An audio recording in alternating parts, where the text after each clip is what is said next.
O tom, čo si predstavujeme pod pojmom práca. Ak človek od detstva vníma negatívny postoj k práci u svojich rodičov, na podvedomej úrovni dochádza k narušeniu, čo sa môže prejaviť vo forme apatie, lenivosti, nechuti k učeniu, v budúcnosti nezamestnanosťou.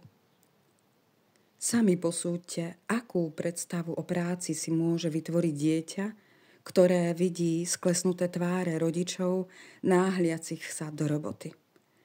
Rodičia zavčas rána vyletia z postele na zvuk budíka. Nemajú čas na rozhovor s dieťaťom. Ponáhľajú sa. Ale prečo? Pretože sa boja.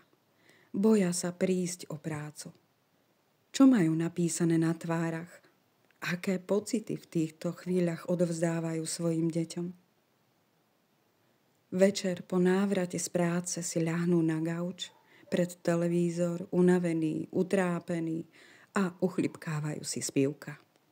A na rozhovor zase nie je čas. A cez víkend sa treba úplne odviazať, zabudnúť. No čo, ako sa vám páči takýto obraz? Nočná mora. Lenže pre mnohých je toto bežný život. Zaujímavé je, čo si mnohí ľudia povedia alebo pomyslia pri večernom príchode z práce domov. Väčšinou sú to frázy typu no, konečne som sa odtiaľ dostal. Alebo zbavil som sa povinností.